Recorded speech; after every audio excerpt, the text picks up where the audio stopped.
Welcome to Move the Chains with Jonathan Rivers on Fox 54. Sponsored by Realtree. Here's your host, Jonathan Rivers. Let there be football. Welcome to Move the Chains. I'm your boy, Jonathan Bam Rivers. The Indianapolis Colts and Anthony Richardson. Other than the Washington Commanders beating the Bears on a Hail Mary, this is probably the biggest story in the NFL thus far.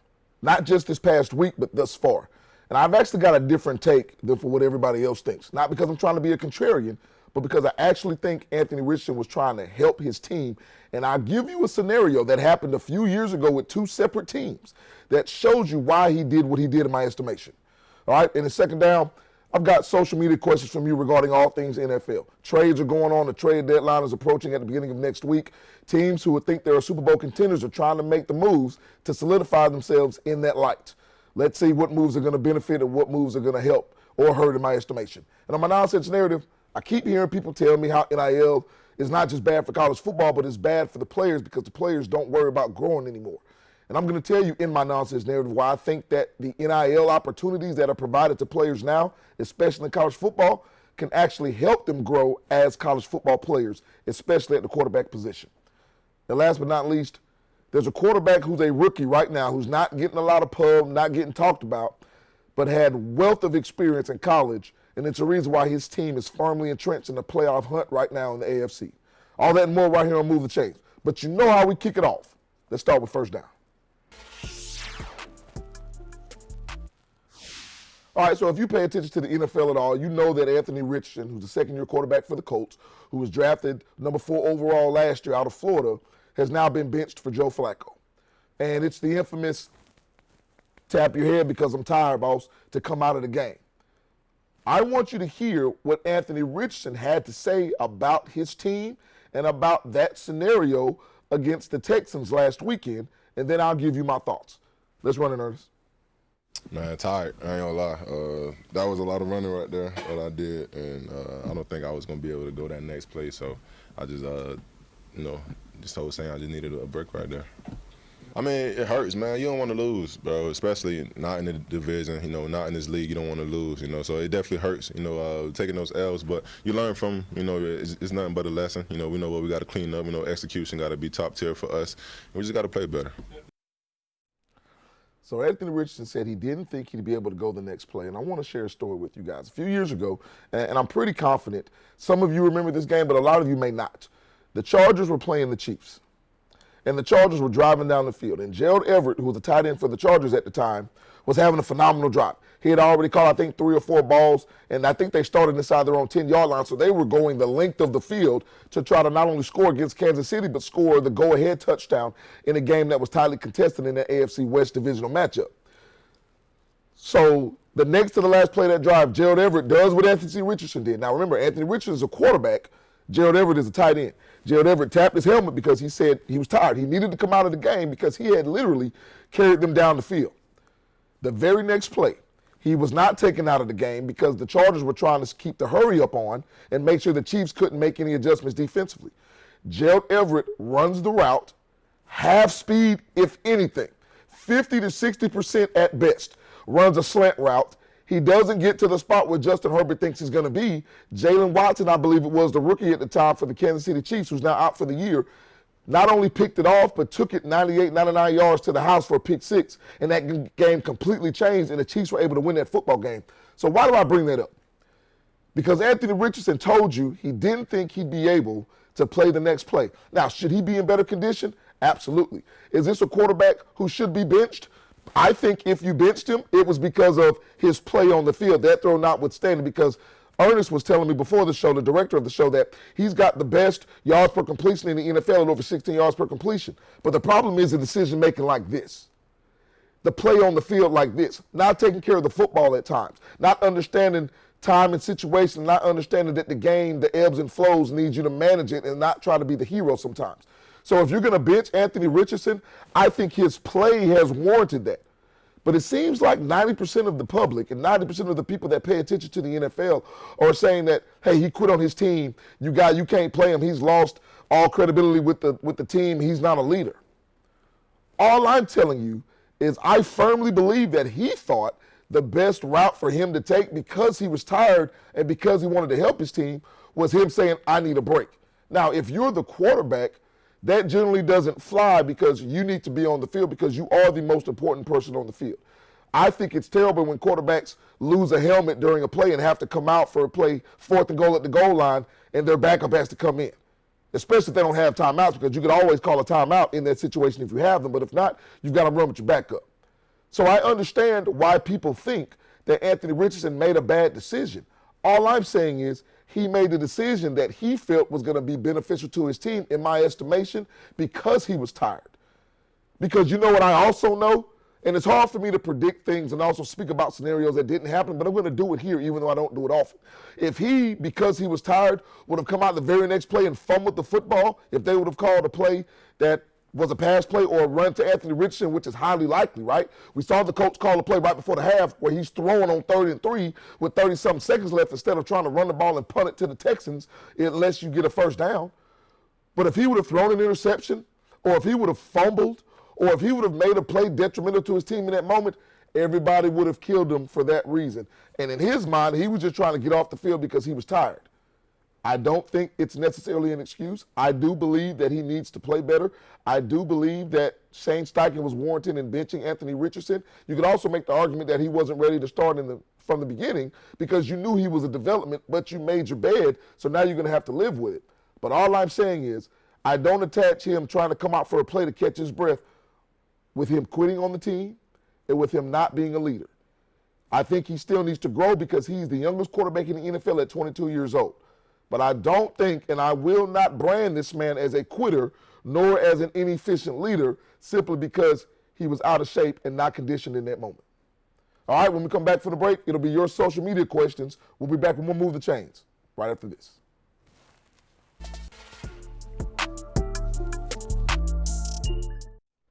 And welcome back in to Move the Chains. And before we get to second down and your social media questions, I want to take this opportunity, as always, to thank my Lord and Savior Jesus Christ to be able to host Move the Chains. I love what I do. I love the opportunities that are coming from this, and I love the opportunities that are going to come for not just myself, but a lot of people in production and people that are attached to this program. I also want to thank you, the fans, because without you, none of this stuff could happen. Like, you watch, you comment, you give me feedback. I was going to vote the other day, and a lady looked up at me, and she said, "Are you the young man, Bam, on the TV?" And I said, "Yes, ma'am. I appreciate you watching." So shout out to everybody that takes the time to watch Move the Chains.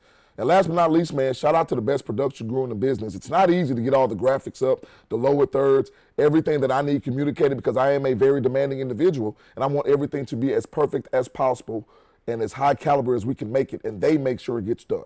So once again, shout out to the best production crew in the business. All right, your social media questions, you know what time it is. It's time for second down.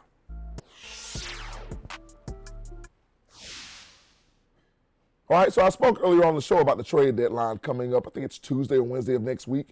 And I think it's going to be a very important time for teams that consider themselves contenders to try to win a Super Bowl. I also think it's very important for teams that are not contenders to try to come off some of the players that they know, even though they're good, they can help them get draft stock back because you're going to try to build. So that's what I want to talk about first. So let's see what our first question. All right, did signing Diontae Johnson, a wide receiver from the Panthers, help or hurt the Ravens? So I don't like playing both sides of the fence, but I'm going to do it now, be honest with you. I'm going to say both, but it comes with a caveat because it'll be both or it's going to be one or the other if this happens.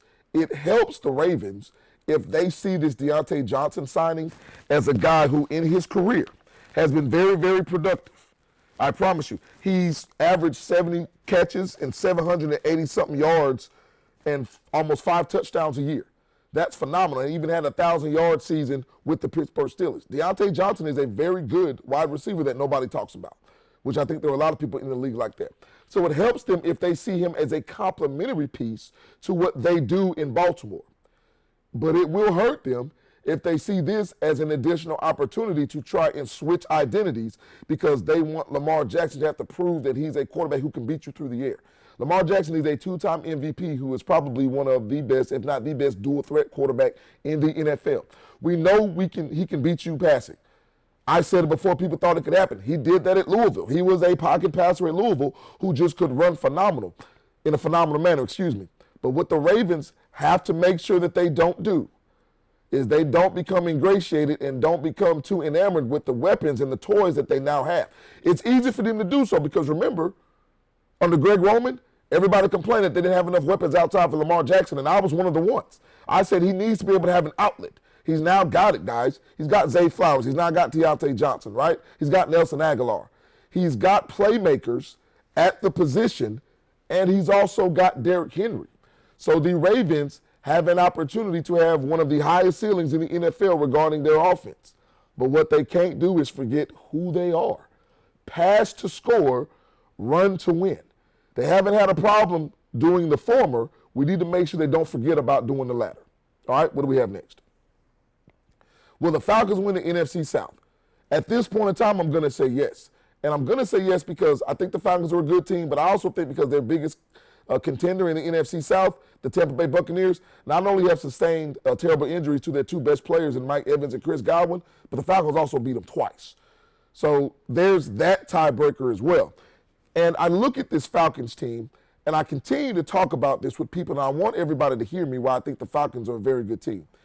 Look at the defensive side of the football and what they did with Jesse Bates and Justin Simmons, and don't focus as much on the quarterback and Kirk Cousins. I'm not trying to say Cousins isn't good. Cousins has lit the Tampa Bay Buccaneers up. He's been mediocre against everybody else, but he's taking advantage of this Tampa Bay team that struggles against man-to-man defense. And when they play zone against the Falcons that can't get home rushing, he does what he's done to them this year. But what they've done in signing those two safeties and also bringing in a Matthew Judon up front to help in their pass rush, I think is going to be the ultimate reason why the Falcons are able to do what they do, because that complements their run game, which is formidable. So I think they win the NFC South unless something dramatic happens, because their biggest contender and their biggest competition in this division is not only hurt, but they've also swept them. And I think that's it for the Bucs in terms of winning the division. They may be a NFC wildcard contender, but I think the South is the Falcons at this point. All right, what's my last question here? Who's the most underrated player in the NFL?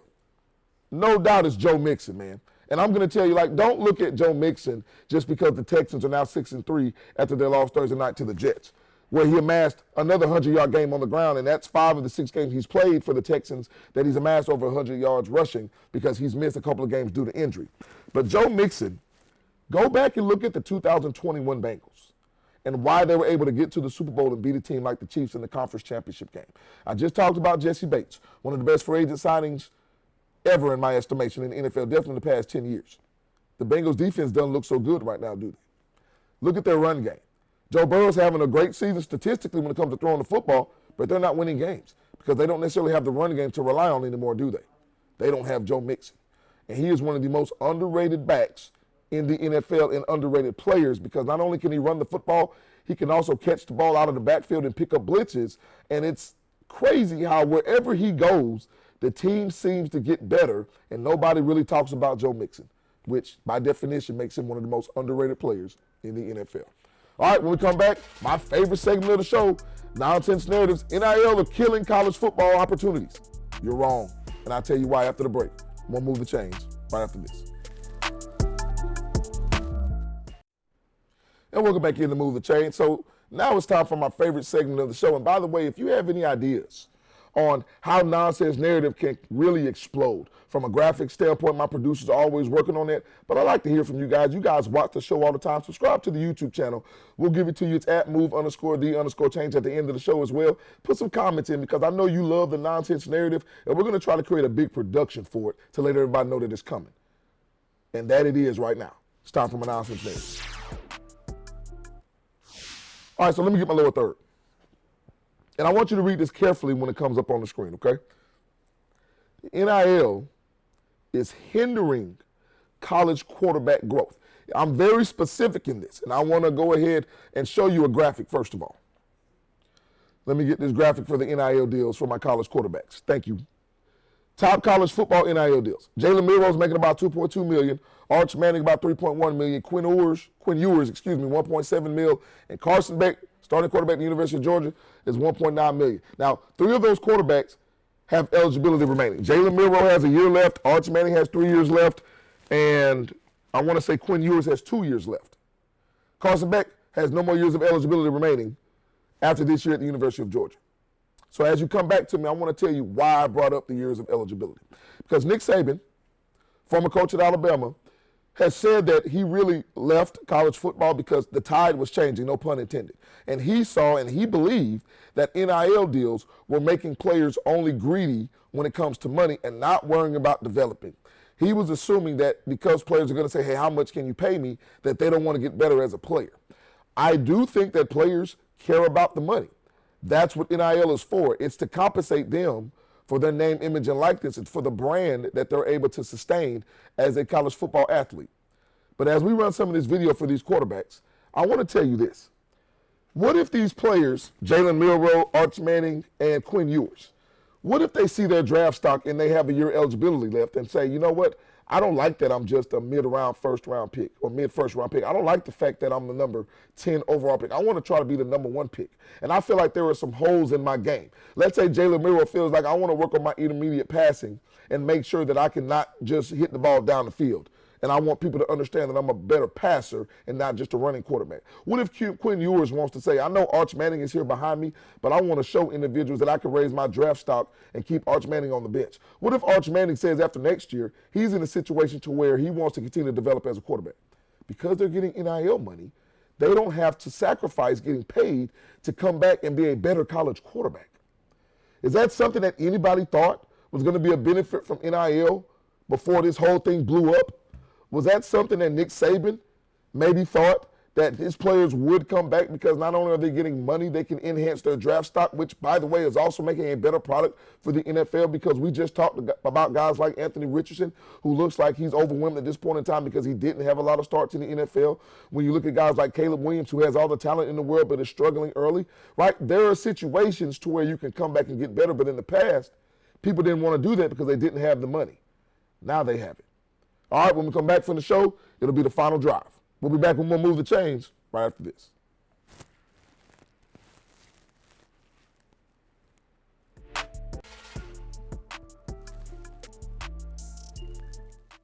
All right, welcome back. It's the last segment of the show, so it's time for the final drive.